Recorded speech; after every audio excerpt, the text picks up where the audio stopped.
Hermanos, muchas gracias por atender a este video.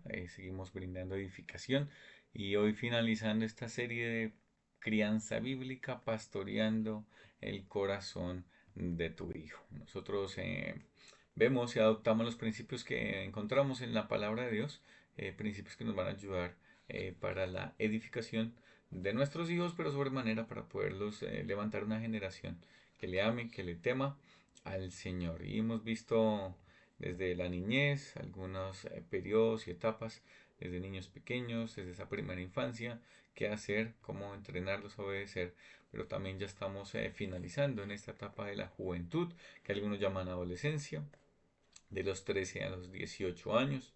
Es una época de grandes oportunidades y hemos visto varias características de los jóvenes, hemos visto cómo animarnos en este periodo y en esta etapa. Y hoy vamos a darnos cuenta unos detalles más para finalizar esta serie, ¿no? Y a veces se piensa que la crianza es simplemente instruir, dar reglas, normas, disciplina, pero no, va mucho más allá de eso. El Señor nos ha puesto como padres en su buena voluntad, pero también entender que no es simplemente ser autoridad, dar normas, sino va mucho más allá de eso. Miremos lo que dice 1 Tesalonicenses capítulo 5 versículo 14, hablando inicialmente de una iglesia que al parecer no tenía un liderazgo, que al parecer tenía muchas dificultades internas, pero que el apóstol Pablo llama a la congregación a que participen unos con otros en una mutualidad. Y dentro de esa mutualidad que tenían de deberes para unos para con otros, está este texto bíblico, 1 Tesalonicenses capítulo 5 versículo 14. Dice también, rogamos hermanos, que amonestéis a los ociosos, que alentéis a los de poco ánimo, que sostengáis a los débiles, que seáis pacientes para con todos. Y tengo subrayadas estas palabras claves, estas 5 palabras claves que las que nos vamos a enfocar para entender qué es lo que debemos hacer como padres con nuestros hijos. La primera es amonestación. Nuestros hijos necesitan amonestación y la palabra amonestación nos da la idea de poner algo en la mente. Nos da la idea de dar y brindar una enseñanza, de advertir. Nosotros como padres somos quienes estamos frente a nuestros hijos con mayor experiencia. El Señor nos ha puesto como padres, teniendo que somos mayores que ellos, que el Señor nos ha permitido vivir muchas cosas, pero sobremanera, sobre la palabra de Dios, sembramos ese fundamento, pero también con la experiencia que el Señor nos ha capacitado y equipado, brindamos esas advertencias. Ustedes recuerdan el ejemplo de Elí. ¿Qué pasó con Elí? Sus hijos se portaban supremamente mal, eran sacerdotes, pero eran personas que eran glotonas, que querían sustraer de los sacrificios lo que no les pertenecía. Le hablaron a Elí de la mala conducta de sus hijos y él simplemente, ay, hijitos, no, no hagan eso. Hubo una reprensión, sí, pero le faltó una amonestación. Les faltó poner a Eli esa enseñanza en sus hijos y también pues administrar un poco más de disciplina y de límites para estos hijos. No les estorbó el pecado, dice la palabra. Entonces, ¿qué debemos amonestar? Debemos brindar instrucción, enseñanza, advertencia. Y sobre todo si tienes hijos varones, debemos enseñarle cómo piensa el sexo opuesto, cómo se debe relacionar con el sexo opuesto. Si son hijas las que tenemos, debemos enseñarles a pensar, mira, adviértele de los muchachos, adviértele del pensamiento masculino. Y debemos brindar toda esta instrucción en ese marco de la familia. Roguémosles a nuestros hijos, hay una gran cantidad de peligros, nosotros no vamos a estar encima vigilando 100%, pero lo que sí debemos ver es y velar es para que ellos conozcan primariamente al Señor, tengan el Evangelio en su corazón, vivan en esas verdades de gracia y puedan vencer las tentaciones. Debemos advertir a nuestros hijos y rogarles que no caigan en esos pecados de inmoralidad, en pornografía, en sexo ilícito, porque hay muchas tentaciones que ellos van a vivir y van a tener que batallar con el Señor en medio de estas tentaciones, batallar con su carne y con el Señor poder vencer estas tentaciones. Entonces debemos animarles, rogarles a que venzan esas tentaciones. La segunda palabra que tenemos aquí es aliento, dar ánimo. Nuestra hija menor no le gusta tomar ningún jarabe, ninguna vitamina, nada que sea de remedio. Pero tenemos una estrategia y es que dándole ánimo, coreando su nombre, Ani, Ani, ella empieza a sorprenderse, a ver y se anima a comer. Se anima a comer ese remedio que tal vez tiene un sabor desagradable, pero con esas palabras de aliento, ella se anima. Y algo que nosotros debemos hacer es brindar ánimo. A nosotros cuánto nos encanta cuando nos animan. De pronto estás en una competencia y estás a punto de desfallecer, pero escuchas que alguien te está animando, que te está dando buenas palabras.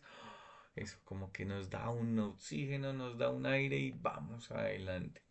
Necesitamos aliento, necesitamos ánimo. Y ese aliento nos ayuda y lo que nosotros debemos ayudar a nuestros hijos es que cumplan o a estimular el cumplimiento de las responsabilidades o de los deberes ordinarios de la vida. Debemos animarles, ¿no? Y cuanto más nuestro Señor Jesús, quien también nos anima. Y notamos allí en esta parábola de los talentos, cuando dice, bien, buen siervo y fiel. Palabras de ánimo. Dios las está dando. Dios es nuestro ejemplo supremo de Padre. Y si Dios da aliento, pues nosotros también debemos alentar. Que solo no sea lo que salga de aquí en nuestros labios, simplemente regaños y exhortaciones y reprensión, sino que también podamos decir, buen trabajo, hijo. Lo hiciste muy bien. Puedes seguirlo haciendo mejor. Podemos mejorar un poco más. Gracias por esforzarte. Y todas estas palabras hacen parte también de la crianza y de lo que nosotros debemos estar haciendo. Otra palabra, sostén. Debemos sostener, debemos ayudar, apoyarlos. Realmente la que dice esta palabra, no apoyarlos. Cuanto nosotros necesitamos también de nuestras oraciones, de independencia del Señor. ¿Tus hijos saben que tú oras por ellos? Nuestros hijos han escuchado que nosotros oramos, intercedemos y les sostenemos desde nuestras oraciones. Oramos por nuestros hijos delante de ellos. Eso hace parte del sostenimiento, entender que soy débil, que a quien acudimos es al Señor, al Dios Todopoderoso, el cual nos conoce y sabe absolutamente todas las cosas. Entonces debemos amonestar, debemos alentar, debemos sostener y por último ser pacientes. La palabra paciencia habla de soportar, de estar bajo presión, habla de tener también un largo ánimo. No se rinde ni sucumbe ante las pruebas. Eso nos da la idea de ser pacientes. Los adolescentes y los jóvenes son inmaduros.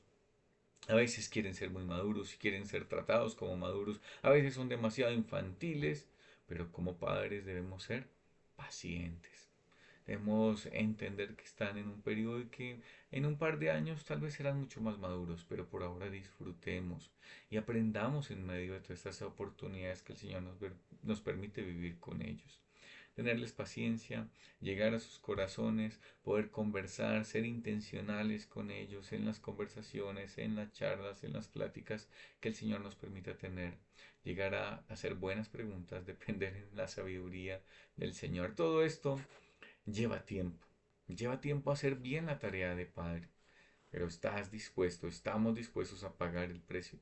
Toma tiempo. Hay mucho que pagar aquí, ¿no? Y quiero hacer unas preguntas, ¿no? Una pregunta, ¿dónde estarán nuestros hijos de aquí a 100 años? Tú me dices, pero a 100 años pues ya estarán muertos. Pero recordemos que en virtud de tener almas, ellos son inmortales. Sabemos a la luz de la Biblia que nuestros hijos estarán en la eternidad, pero ¿en dónde estarán? En 100 años, ¿en dónde estarán? Gozando de comunión con Dios, en el Señor, en Cristo Jesús, en el cielo, en el paraíso, o estarán en una agonía eterna, en un sufrimiento que no acaba en el lago de fuego. ¿En dónde estarán nuestros hijos? Dios nos los ha regalado por un breve periodo de tiempo, un breve periodo en el cual nosotros somos la mayor influencia sobre ellos, un periodo de tiempo en el que necesitamos invertir la mayor cantidad de nuestro tiempo en ellos. Tenemos esa oportunidad breve de pastorear sus corazones. Por eso tenemos que considerar nuestro trabajo como padres como el más importante. Después de ser hijo de Dios, después de ser esposo, el trabajo como padres es el más importante que nosotros tenemos. Y aún la tarea más grande puede desanimarnos. Podemos ver y decir, uy, no, ¿cómo llego hasta esa cima? Y podemos ver la crianza de nuestros hijos como una cima muy difícil de escalar. ¿Hay grandes obstáculos? Sí, como la falta de tiempo, como de pronto el desánimo, el cansancio, la falta de fuerzas, la falta de sabiduría, la falta de discernimiento, pero si tú has depositado la confianza en Cristo como único y suficiente Salvador, tenemos todos los recursos necesarios para llevar a cabo esta tarea como padres. Mira lo que dice este texto bíblico en 2 de Pedro capítulo 1 versículos 3 y 4. Dice, como todas las cosas que pertenecen a la vida y a la piedad nos han sido dadas por su divino poder, mediante el conocimiento de aquel que nos llamó por su gloria y excelencia, por medio de las cuales nos ha dado preciosas y grandísimas promesas, para que por ellas llegaseis a ser participantes de la naturaleza divina, habiendo huido de la corrupción que hay en el mundo a causa de la concupiscencia. Y exalto y resalto primariamente esas primeras frases, valga toda la redundancia del versículo 3, ¿no? Todas las cosas que pertenecen a la vida y a la piedad las tenemos. Dios nos ha dado todo lo que necesitamos para este mundo aquí, al alcance. Si Dios quisiera que hiciéramos una torta naranja, ahí tienes el jugo de naranja, tenemos la mantequilla, tenemos la batidora, tenemos el horno, tenemos el molde, tienes la harina, todos los ingredientes. Simplemente que tenemos que hacerlos, tomarlos y usarlos. Dios nos ha dado el recurso de su Santo Espíritu. Dios nos ha dejado su palabra. Dios nos ha dejado la oración. Y todas las cosas que necesitamos están ahí, al alcance de un chasquido, al alcance de acudir al trono de la gracia para alcanzar esa ayuda oportuna, como dice Hebreos capítulo 4. De manera que lo que nosotros tenemos y que necesitamos para esta vida, tú dices, necesito sabiduría, ay, Dios te la ha dado. Necesito discernimiento en esto, Dios no lo ha dado. Hay un gran obstáculo que hacer, Señor, ayúdame. Todas las cosas que pertenecen a la vida y a la piedad nos han sido dadas. La esperanza para hacer las cosas a las cuales nos llama Dios se halla en sus fuerzas. Si Dios te dio hijos, hay grandes dificultades con las cuales batallaremos, pero hemos de saber que en mi debilidad yo entiendo que necesito la fortaleza de Dios. En mi debilidad yo acudo al Señor, en mi debilidad acudo al Dios Todopoderoso. Necesitamos de muchas cosas para esta labor de padres, pero lo que debemos entender es que necesitamos del Señor primariamente. Que nuestra meta esté clara en que nuestros hijos conozcan al Señor. Que nuestra meta esté clara en que se levante una siguiente generación que le ame, que adore al Señor, que le sirva. Que podamos ser padres piadosos viviendo los principios del Evangelio en nuestra casa. Que podamos modelar la gracia y la ayuda oportuna en cada momento, que aprovechemos cada oportunidad, si tenemos hijos pequeños, tal vez de mediana infancia, o tal vez jóvenes que están bajo nuestra influencia y en nuestro hogar. De manera que lo que debemos apuntar es aprovechemos cada oportunidad porque no volverá. Tenemos un corto periodo de tiempo para influenciar a nuestros hijos y que esa influencia sea primariamente llevarlos a la palabra, a que conozcan al Salvador, pero darnos cuenta que la crianza no es simplemente reglas, instrucción y exhortaciones, sino alentar, sostener, ser pacientes, llevarlos a la cruz de Cristo y a los principios del Evangelio. Que el Señor nos ayude en esta gran labor como padres. Sé que ahí tal vez hay muchas dudas e inquietudes que puedan surgir. Y bueno, si ustedes quieren hacérnosla llegar en los comentarios de los videos de YouTube, con mucho gusto estaremos atendiendo a ellas. Muchas gracias por atender a esta serie. Que el Señor les continúe bendiciendo. Un abrazo para todos y chao, chao.